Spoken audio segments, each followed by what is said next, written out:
ನಮಸ್ಕಾರ. First tube ನ ಮತ್ತೊಂದು ವಿಡಿಯೋಗೆ ಸ್ವಾಗತ.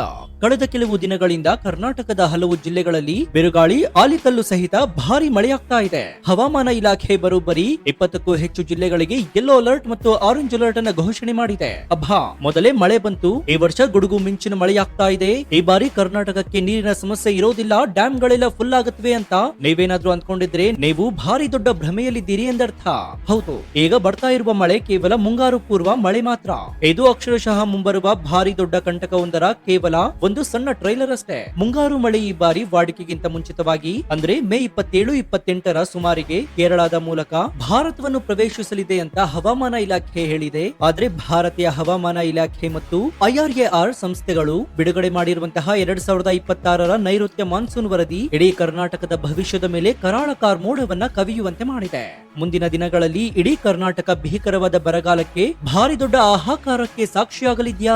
ಎಲ್ ನೀನೋ ಎನ್ನುವಂತಹ ನೈಸರ್ಗಿಕ ರಕ್ಕಸ ನಮ್ಮ ಕರ್ನಾಟಕ ಹಾಗೂ ಮಹಾರಾಷ್ಟ್ರವನ್ನ ಮಾತ್ರ ಟಾರ್ಗೆಟ್ ಮಾಡ್ತಾ ಇರೋದಾದ್ರೂ ಯಾಕೆ? ರಾಜ್ಯದ ಬರೋಬ್ಬರಿ 207 ತಾಲೂಕುಗಳಲ್ಲಿ ಕುಡಿಯುವ ನೀರಿಗೂ ಹಾಹಾಕಾರ ಸೃಷ್ಟಿಯಾಗುವ ಭಯಾನಕ ಭವಿಷ್ಯವಾಣಿ ಏನು? ಬೆಂಗಳೂರಿಗರು ಈಗಲೇ ಎಚ್ಚೆತ್ತುಕೊಳ್ಳದಿದ್ರೆ ಎದುರಿಸಬೇಕಾದಂತಹ ಕರಾಳ ದಿನಗಳೇನೇನು? ರೈತರ ಬದುಕು ಸಂಪೂರ್ಣವಾಗಿ ಮಣ್ಣು ಪಾಲಾಗುವ ಆಘಾತಕಾರಿ ರಿಪೋರ್ಟ್ ನಲ್ಲಿ ಏನಿದೆ? ಬನ್ನಿ ಇವತ್ತಿನ ಈ ಡೀಟೇಲ್ಡ್ ವಿಡಿಯೋದಲ್ಲಿ ಕನ್ನಡಿಗರಿಗೆ ಎದುರಾಗುವಂತಹ ಆ ನೈಸರ್ಗಿಕ ಕಂಟಕದ ಪ್ರತಿಯೊಂದು ಎಳೆಯನ್ನ ಎಳೆಯಾಗಿ ಬಿಚ್ಚಿಡೋಣ. ಈ ಮಾಹಿತಿನ ಪ್ರತಿಯೊಬ್ಬ ನಾಗರಿಕನು ಕೂಡ ತಿಳಿದುಕೊಳ್ಳಬೇಕು. ಹೀಗಾಗಿ ವಿಡಿಯೋವನ್ನ ಎಲ್ಲೂ ಸ್ಕಿಪ್ ಮಾಡದೆ ಕೊನೆವರೆಗೂ ನೋಡಿ. ಸೊ ವಿಡಿಯೋವನ್ನ ಶುರು ಮಾಡೋಣ. ಆದ್ರೆ ಅದಕ್ಕೂ ಮುನ್ನ ನಿಮ್ದು ಯಾವ ಊರು? ನಿಮ್ಮೂರಲ್ಲಿ ಮಳೆ ಬರ್ತಾ ಇದ್ಯಾ ಅಥವಾ ಬಿಸಿಲು ಹೆಚ್ಚಾಗಿದ್ಯಾ? ಕಮೆಂಟ್ ಮಾಡಿ ಹಾಗೂ ವಿಡಿಯೋಗೆ ಲೈಕ್ ಕೊಡಿ. ಸ್ನೇಹಿತರೆ, ನಮ್ಮ ದೇಶದ ಕೃಷಿ, ಕುಡಿಯುವ ನೀರು ಮತ್ತು ಆರ್ಥಿಕತೆ ನಿಂತಿರುವುದೇ ನೈಋತ್ಯ ಮುಂಗಾರು ಅಂದ್ರೆ ಜೂನ್ ನಿಂದ ಸೆಪ್ಟೆಂಬರ್ ವರೆಗೆ ಬರುವಂತಹ ಅಸಲಿ ಮಳೆಯ ಮೇಲೆ. ಆದ್ರೆ 2026ರ ಮುಂಗಾರಿನ ಬಗ್ಗೆ ಹವಾಮಾನ ಇಲಾಖೆ ಕೊಟ್ಟಿರುವಂತಹ ರಿಪೋರ್ಟ್ ಅಕ್ಷರಶಃ ಎದೆ ನಡಗಿಸುವಂತಿದೆ. IMD ವರದಿಯ ಪ್ರಕಾರ ಈ ಬಾರಿ ಇಡೀ ಭಾರತದಲ್ಲಿ ಡೌನ್ ಟು ನಾರ್ಮಲ್ ಅಂದ್ರೆ ವಾಡಿಕೆಗಿಂತ ಭಾರಿ ಕಡಿಮೆ ಮಳೆಯಾಗಲಿದೆ. ಕೇವಲ 92% ಮಾತ್ರ ಮಳೆಯಾಗುವ ಸಾಧ್ಯತೆ ಇದೆ. ಒಂದು ದಶಕದ ನಂತರ ಇದೇ ಮೊದಲ ಬಾರಿಗೆ ಇಷ್ಟು ಭೀಕರವಾದ ಮಳೆ ಕೊರತೆಯ ಮುನ್ಸೂಚನೆ ಸಿಕ್ಕಿದೆ. ಆದ್ರೆ ಇದರಲ್ಲಿ ಅತಿ ದೊಡ್ಡ ಆಘಾತಕಾರಿ ವಿಚಾರ ಏನಂದ್ರೆ ಇಡೀ ಭಾರತದಲ್ಲಿಯೇ ಅತಿ ಹೆಚ್ಚು ಎಫೆಕ್ಟ್ ಆಗುವುದು, ಅತಿ ಹೆಚ್ಚು ಬರಗಾಲ ಎದುರಿಸುವುದು ಕೇವಲ 2 ರಾಜ್ಯ ಮಾತ್ರ. ಒಂದು ನಮ್ಮ ಕರ್ನಾಟಕ, ಮತ್ತೊಂದು ಮಹಾರಾಷ್ಟ್ರ. ಇದಕ್ಕೆ ಅಸಲಿ ಕಾರಣವೇನ್ ಗೊತ್ತಾ?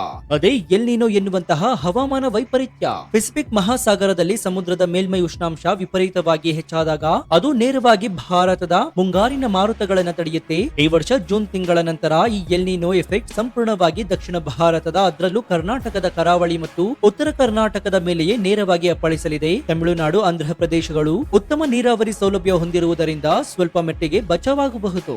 ಆದ್ರೆ ಮಳೆಯನ್ನೇ ನಂಬಿರುವಂತಹ ಕರ್ನಾಟಕಕ್ಕೆ ಮಾತ್ರ ಈ ಕಂಟಕದಿಂದ ತಪ್ಪಿಸಿಕೊಳ್ಳಲು ಸಾಧ್ಯವೇ ಇಲ್ಲ ಎನ್ನುವ ಕಠೋರ ಸತ್ಯವನ್ನ ವರದಿಗಳು ಬಿಚ್ಚಿಟ್ಟಿವೆ. ಈಗಾಗಲೇ ಏಪ್ರಿಲ್ ತಿಂಗಳಲ್ಲಿ ಕರ್ನಾಟಕದ ಕರಾವಳಿಯಲ್ಲಿ ವಾಡಿಕೆಗಿಂತ ವಿಪರೀತ ತಾಪಮಾನ ಹೆಚ್ಚಾಗಿದೆ. ಬಿಸಿಲಿನ ತಾಪಮಾನ ಜನರನ್ನ ಸುಡ್ತಾ ಇದೆ. ಈ ಬಿಸಿಲಿನ ತಾಪಮಾನದ ಜೊತೆಗೆ ಜೂನ್ ತಿಂಗಳಲ್ಲಿ ಬರಬೇಕಾದಂತಹ ಮಳೆ ಕೈಕೊಟ್ರೆ ಏನಾಗಬಹುದು? ಒಮ್ಮೆ ಊಹೆ ಮಾಡಿ ನೋಡಿ. ಹವಾಮಾನ ತಜ್ಞರು ನೀಡಿರುವಂತಹ ಅತಿ ದೊಡ್ಡ ವಾರ್ನಿಂಗ್ ಅಂದ್ರೆ ರಾಜ್ಯದ ಬರೋಬ್ಬರಿ 207 ತಾಲೂಕುಗಳಲ್ಲಿ ಮಳೆ ಕೊರತೆ ಉಂಟಾಗಿ ಕುಡಿಯುವ ನೀರಿನ ಭಾರಿ ದೊಡ್ಡ ಹಾಹಾಕಾರ ಸೃಷ್ಟಿಯಾಗಲಿದೆಯಂತೆ. ಕಾವೇರಿ, ಕೃಷ್ಣ, ತುಂಗಭದ್ರಾ ನದಿಗಳ ಒಡಲು ಸಂಪೂರ್ಣವಾಗಿ ಬತ್ತಿ ಹೋಗುವ ಆತಂಕವಿದೆ. ಜಲಾಶಯಗಳಿಗೆ ಒಳಹರಿವು ನಿಂತು ಹೋಗಲಿದೆ. ಇದರ ನೇರ ಪರಿಣಾಮ ಬೀಳೋದು ಜಲ ವಿದ್ಯುತ್ ಉತ್ಪಾದನೆಯ ಮೇಲೆ. ಡ್ಯಾಂಗಳಲ್ಲಿ ನೀರಿಲ್ಲ ಎಂದ್ರೆ ಕರೆಂಟ್ ಉತ್ಪಾದನೆ ಕಂಪ್ಲೀಟ್ ಡೌನ್ ಆಗುತ್ತೆ. ಆಗ ರಾಜ್ಯಾದ್ಯಂತ ಮತ್ತೆ ಲೋಡ್ ಶೆಡ್ಡಿಂಗ್, ಪವರ್ ಕಟ್ ಶುರುವಾಗುತ್ತೆ. ಹಳ್ಳಿಗಳಲ್ಲಿ ಕುಡಿಯಲು ಟ್ಯಾಂಕರ್ ನೀರಿಗಾಗಿ ಕೂಡ ಕಾಯಬೇಕಾದಂತಹ ದುರಂತ ಪರಿಸ್ಥಿತಿ ನಿರ್ಮಾಣವಾಗುತ್ತೆ. ಸ್ನೇಹಿತರೆ, ಎಲ್ ನೀನೋ ಕಂಟಕದಿಂದ ಅತಿ ಹೆಚ್ಚು ಸಂಕಷ್ಟಕ್ಕೆ ಸಿಲುಕಿರುವುದು, ಕಣ್ಣೀರು ಹಾಕ್ತಾ ಇರುವುದು ನಮ್ಮ ರಾಜ್ಯದ ರೈತ.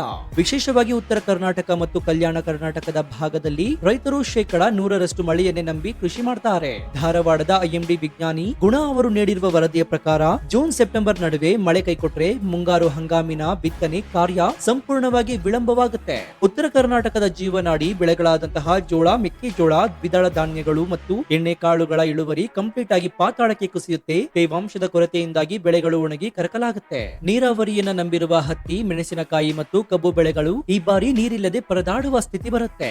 ಇದರ ಜೊತೆಗೆ ಹವಾಮಾನ ವೈಪರೀತ್ಯದಿಂದಾಗಿ ಬೆಳೆಗಳಿಗೆ ಹೊಸ ರೋಗಗಳು, ಕೀಟಬಾಧೆಗಳು ಅಪ್ಪಳಿಸಲಿವೆ. ಇಂಡಿಯಾ ರೇಟಿಂಗ್ ಸಂಸ್ಥೆ ಹೇಳುವಂತೆ ಮಳೆ ಸರಿಯಾದ ಸಮಯಕ್ಕೆ ಬಾರದೆ ಹೋದ್ರೆ ಲಕ್ಷಾಂತರ ರೂಪಾಯಿ ಸಾಲ ಮಾಡಿ ಬೀಜ ಗೊಬ್ಬರ ತಂದಂತಹ ರೈತನ ಬದುಕು ಸಂಪೂರ್ಣವಾಗಿ ಬೀದಿಗೆ ಬೀಳುತ್ತೆ. ಟ್ರ್ಯಾಕ್ಟರ್ ಮತ್ತು ಕೃಷಿ ಉಪಕರಣಗಳ ಮೇಲೆ ಸಾಲ ಕೊಟ್ಟಿರುವ ಬ್ಯಾಂಕ್ಗಳಿಗೂ ಎನ್ಬಿಎಫ್ಸಿಗಳಿಗೂ ಈ ಬರಗಾಲ ಭಾರಿ ದೊಡ್ಡ ಆರ್ಥಿಕ ಹೊಡೆತವನ್ನ ಕೊಡಲಿದೆ. ಗ್ರಾಮೀಣ ಆರ್ಥಿಕತೆ ಅಕ್ಷರಶಃ ಕುಸಿದು ಬೀಳುತ್ತೆ. ಇದು ಕೇವಲ ಹಳ್ಳಿಗಳ ಅಥವಾ ರೈತರ ಸಮಸ್ಯೆ ಮಾತ್ರವಲ್ಲ. ಐಟಿ-ಬಿಟಿ ಸಿಟಿ, ಸಿಲಿಕಾನ್ ವ್ಯಾಲಿ ಅಂತ ಕರೆಸಿಕೊಳ್ಳುವಂತಹ ನಮ್ಮ ರಾಜಧಾನಿ ಬೆಂಗಳೂರಿಗೆ ಈ ರಿಪೋರ್ಟ್ ಕೊಟ್ಟಿರುವಂತಹ ಶಾಕ್ ಅಷ್ಟಿಷ್ಟಲ್ಲ. ಬೆಂಗಳೂರು ನಗರ ಕಾವೇರಿ ನೀರು ಮತ್ತು ಅಂತರ್ಜಲವನ್ನ ಅತಿಯಾಗಿ ಅವಲಂಬಿಸಿದೆ. 2024-25 ಬೇಸಿಗೆಯಲ್ಲಿ ಬೆಂಗಳೂರಿಗರು ನೀರಿಗಾಗಿ ಪಟ್ಟಂತಹ ಪಾಡು ಇಡೀ ಜಗತ್ತಿಗೆ ಗೊತ್ತಿದೆ. ಐಟಿ ಕಂಪನಿಗಳ ಉದ್ಯೋಗಿಗಳು ಸ್ನಾನ ಮಾಡಲು, ವಾಶ್ರೂಮ್ ಬಳಸಲು ನೀರಿಲ್ಲದೆ ಊರು ಬಿಟ್ಟು ಓಡಿ ಹೋಗ್ತಾ ಇದ್ದಾರೆ. ಈಗ ಟೈಮ್ಸ್ ಆಫ್ ಇಂಡಿಯಾ ವರದಿ ಮಾಡಿದಂತೆ ಹವಾಮಾನ ಇಲಾಖೆ ಹೇಳ್ತಾ ಇರುವ ಪ್ರಕಾರ ಮುಂಗಾರು ಮಳೆ ಕೈಕೊಟ್ರೆ ಕಾವೇರಿ ಜಲಾನಯನ ಪ್ರದೇಶದಲ್ಲಿ ಅಂದ್ರೆ ಕೊಡಗು, ಹಾಸನ, ಮಂಡ್ಯ ಇಲ್ಲಿ ಮಳೆಯಾಗದಿದ್ರೆ ಬೆಂಗಳೂರಿನ ಕಥೆ ಸಂಪೂರ್ಣವಾಗಿ ಮುಗಿದಂತೆ. ಅಂತರ್ಜಲ ಮಟ್ಟ ಈಗಾಗಲೇ ಪಾತಾಳ ಸೇರಿದೆ. ಬೋರ್ವೆಲ್ಗಳು ಕಂಪ್ಲೀಟ್ ಆಗಿ ಒಣಗಿ ಹೋಗಿವೆ. ದುಡ್ಡು ಕೊಟ್ಟರು ಕೂಡ ಟ್ಯಾಂಕರ್ ನೀರು ಕೂಡ ಸಿಗದಂತಹ ಎಕ್ಸ್ಟ್ರೀಮ್ ವಾಟರ್ ಕ್ರೈಸಿಸ್ ಮತ್ತೆ ಬೆಂಗಳೂರಿಗೆ ಅಪ್ಪಳಿಸುವ 100ಕ್ಕೆ 100 ಗ್ಯಾರಂಟಿ ಅಂತ ತಜ್ಞರು ವಾರ್ನಿಂಗ್ ಕೊಟ್ಟಿದ್ದಾರೆ. ಈಗ ನಿಮ್ಗೆಲ್ಲ ಒಂದು ಡೌಟ್ ಬರಬಹುದು, ಸರ್ ಈಗ ತಾನೇ ನೀವು ರಾಜ್ಯದ ಹಲವು ಜಿಲ್ಲೆಗಳಿಗೆ ಯೆಲ್ಲೋ ಅಲರ್ಟ್, ಆರೆಂಜ್ ಅಲರ್ಟ್ ಕೊಟ್ಟಿದ್ದಾರಲ್ಲ. ಬಾಗಲಕೋಟೆ, ವಿಜಯಪುರ, ಬೆಳಗಾವಿ, ಧಾರವಾಡ, ಗದಗ, ಕಲಬುರಗಿ ಮತ್ತು ರಾಯಚೂರಿನಲ್ಲಿ ಗಂಟೆಗೆ 40-50 ಕಿಲೋಮೀಟರ್ ವೇಗದಲ್ಲಿ ಬಿರುಗಾಳಿ, ಆಲಿಕಲ್ಲು ಮಳೆಯಾಗ್ತಾ ಇದೆಯಲ್ಲ, ಇದು ಕೃಷಿಗೆ ಒಳ್ಳೆಯದೇ ಅಲ್ವಾ ಅಂತ? ಖಂಡಿತ ಇಲ್ಲ. ಇದು ಪ್ರಕೃತಿಯ ಅಸಲಿ ನಾಟಕ. ಏಪ್ರಿಲ್ ಮೇ ತಿಂಗಳಲ್ಲಿ ಬರ್ತಾ ಇರುವ ಈ ಮುಂಗಾರು ಪೂರ್ವ ಮಳೆ ರೈತರಿಗೆ ವರವಾಗುವ ಬದಲು ಶಾಪವಾಗಿ ಪರಿಣಮಿಸಿದೆ. ಈ ಬಿರುಗಾಳಿ ಮತ್ತು ಆಲಿಕಲ್ಲು ಮಳೆಯಿಂದಾಗಿ ರೈತರು ಈಗಾಗಲೇ ಬೆಳೆದು ನಿಂತಿರುವಂತಹ ಅಥವಾ ಕೊಯ್ಲು ಮಾಡಿ ಬಯಲಿನಲ್ಲಿಟ್ಟಿರುವಂತಹ ಬೆಳೆಗಳು ಕಂಪ್ಲೀಟ್ ಆಗಿ ಹಾಳಾಗಿವೆ. ಕೈಗೆ ಬಂದ ತುತ್ತು ಬಾಯಿಗೆ ಬರ್ತಾ ಇಲ್ಲ ಎನ್ನುವಂತೆ ಹವಾಮಾನ ಇಲಾಖೆ ರೈತರಿಗೆ ಸ್ಪಷ್ಟ ಎಚ್ಚರಿಕೆಯನ್ನು ಕೊಟ್ಟಿದೆ. ಕೊಯ್ಲು ಮಾಡಿದ ಬೆಳೆಗಳನ್ನ ತಕ್ಷಣವೇ ರಕ್ಷಿಸಿಕೊಳ್ಳಿ, ಇಲ್ಲದಿದ್ರೆ ಬಿರುಗಾಳಿಗೆ ಬೆಳೆಗಳು ಮಣ್ಣು ಪಾಲಾಗುತ್ತವೆ ಅಂತ.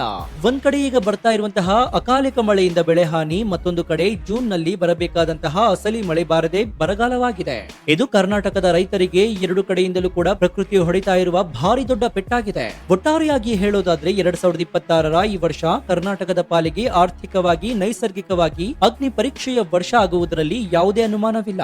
ಹವಾಮಾನ ಇಲಾಖೆ ಈ ವರದಿ ನಮ್ಮ ರಾಜ್ಯದ ಪರಿಸರ ಮತ್ತು ಆರ್ಥಿಕತೆಯ ಅಳಿವು ಉಳಿವಿನ ಕನ್ನಡಿಯಾಗಿದೆ. ಈ ಭೀಕರ ಕಂಟಕದಿಂದ ಪಾರಾಗಬೇಕಾದ್ರೆ ಕೇವಲ ಸರ್ಕಾರ ಪರಿಹಾರ ಘೋಷಣೆ ಮಾಡಿದ್ರೆ ಸಾಲದು. ರೈತರು, ವಿಜ್ಞಾನಿಗಳು ಹೇಳಿದಂತೆ ಆಳವಾದ ಉಳಿಮೆ ಮಾಡಬೇಕು. ಮಳೆ ನೀರು ಕೊಯ್ಲು ಮತ್ತು ಹನಿ ನೀರಾವರಿಯಂತಹ ತಂತ್ರಜ್ಞಾನಗಳನ್ನ ಯುದ್ಧೋಪಾದಿಯಲ್ಲಿ ಜಾರಿಗೊಳಿಸಲೇಬೇಕಾಗುತ್ತೆ. ಕಡಿಮೆ ನೀರಿನಲ್ಲಿ ಬೆಳೆಯುವಂತಹ ಸಿರಿಧಾನ್ಯಗಳತ್ತ ಮುಖ ಮಾಡಬೇಕು. ಸೊ ನಿಮ್ಗೇನನ್ಸುತ್ತೆ? ಹವಾಮಾನ ಇಲಾಖೆ ಕೊಟ್ಟಿರುವಂತಹ ಈ ಭೀಕರ ಬರಗಾಲದ ವಾರ್ನಿಂಗ್ ಬಗ್ಗೆ ನಿಮ್ಮ ಅಭಿಪ್ರಾಯವೇನು? ಎಲ್ಲಿನೋ ಕಂಟಕದಿಂದ 207 ತಾಲೂಕುಗಳಲ್ಲಿ ಕುಡಿಯುವ ನೀರಿನ ತಾತ್ವಾರ ಬರುತ್ತದೆ ಎನ್ನುವಂತಹ ಆತಂಕದ ಬಗ್ಗೆ ನಿಮ್ಮ ಊರಿನ ಪರಿಸ್ಥಿತಿ ಹೇಗಿದೆ? ಬೆಂಗಳೂರಿನಲ್ಲಿ ಮತ್ತೆ ವಾಟರ್ ಕ್ರೈಸಿಸ್ ಶುರುವಾಗುತ್ತಾ? ಶುರುವಾದರೆ ಸರ್ಕಾರ ಈಗಿನಿಂದಲೇ ಯಾವ ಕಠಿಣ ಕ್ರಮವನ್ನ ತೆಗೆದುಕೊಳ್ಳಬೇಕು ಅಂತ ನೀವು ಆಗ್ರಹಿಸ್ತಾ ಇದ್ದೀರಾ? ರೈತರ ನೆರವಿಗೆ ಧಾವಿಸಲು ಕೃಷಿ ಸಾಲಗಳ ಮೇಲಿನ ಬಡ್ಡಿ ಮನ್ನಾದಂತಹ ಯೋಜನೆಗಳು ಈ ಸಮಯದಲ್ಲಿ ಅಗತ್ಯವಿದ್ಯಾ? ನಿಮ್ಮ ಅತ್ಯಂತ ಪ್ರಮುಖವಾದ ಲಾಜಿಕಲ್ ಮತ್ತು ಪ್ರಾಮಾಣಿಕ ಅನಿಸಿಕೆಗಳನ್ನ ಕಮೆಂಟ್ ಬಾಕ್ಸ್ ನಲ್ಲಿ ತಪ್ಪದೆ ತಿಳಿಸಿ, ಮುಕ್ತವಾಗಿ ಚರ್ಚಿಸೋಣ. ಕರ್ನಾಟಕದಲ್ಲಿ ಎದುರಾಗಿರುವಂತಹ ಈ ಭಾರಿ ದೊಡ್ಡ ನೈಸರ್ಗಿಕ ಕಂಟಕದ ಬಗ್ಗೆ ಪ್ರತಿಯೊಬ್ಬ ಕನ್ನಡಿಗನು ಎಚ್ಚೆತ್ತುಕೊಳ್ಳುವಂತೆ, ರೈತರು ಕೂಡ ಎಚ್ಚೆತ್ತುಕೊಳ್ಳುವಂತೆ ಜಾಗೃತಿ ಮೂಡಿಸುವ ನಿಟ್ಟಿನಲ್ಲಿ ಹೆಮ್ಮೆಯಿಂದ ಈ ವಿಡಿಯೋವನ್ನ ನಿಮ್ಮ ವಾಟ್ಸ್ಆಪ್, ಫೇಸ್ಬುಕ್ ಗ್ರೂಪ್ಗಳಲ್ಲಿ ಮರೆಯದೆ ಶೇರ್ ಮಾಡಿ. ಇದೇ ರೀತಿ ಪರಿಸರ, ರಾಷ್ಟ್ರೀಯ ಭದ್ರತೆ, ಆರ್ಥಿಕತೆ ಮತ್ತು ಜಾಗತಿಕ ವಿದ್ಯಮಾನಗಳ ನಿಷ್ಪಕ್ಷಪಾತ, ತ್ವರಿತ ಮತ್ತು ಅತ್ಯಂತ ಡೀಟೇಲ್ಡ್ ಆದ ರಿಪೋರ್ಟ್ಗಳಿಗಾಗಿ ನಿಮ್ಮ ನೆಚ್ಚಿನ ಫಸ್ಟ್ ಯೂಟ್ಯೂಬ್ ಚಾನೆಲ್ ಅನ್ನು ಈಗಲೇ ಸಬ್ಸ್ಕ್ರೈಬ್ ಮಾಡಿಕೊಂಡು ಪಕ್ಕದಲ್ಲಿರುವಂತಹ ಬೆಲ್ ಐಕಾನ್ ಅನ್ನು ಪ್ರೆಸ್ ಮಾಡಿ. ಇದರಿಂದ ನಾವು ಹಾಕುವ ಹೊಸ ವಿಡಿಯೋಗಳ ನೋಟಿಫಿಕೇಶನ್ ಮೊದಲು ನಿಮಗೆ ಸಿಗುತ್ತೆ. ಮತ್ತೊಂದು ಸ್ಫೋಟಕ ಜಾಗೃತಿ ಮೂಡಿಸುವ ವಿಡಿಯೋದೊಂದಿಗೆ ನಿಮ್ಮನ್ನ ಭೇಟಿ ಆಗ್ತೀನಿ. ಅಲ್ಲಿಯವರೆಗೂ ಎಚ್ಚರದಿಂದ ಇರಿ, ಪ್ರಕೃತಿಯನ್ನ ಉಳಿಸಿ, ಒಂದು ಹನಿ ನೀರನ್ನು ಕೂಡ ಪೋಲು ಮಾಡಬೇಡಿ, ರೈತರ ಪರವಾಗಿ ನಿಲ್ಲಿ. ಇದಾಗಿತ್ತು ಈ ಕ್ಷಣದ ವಿಶೇಷ. ನೋಡ್ತಾ ಇರಿ ಫಸ್ಟ್ ಟ್ಯೂಬ್ ಕನ್ನಡ. ಧನ್ಯವಾದ.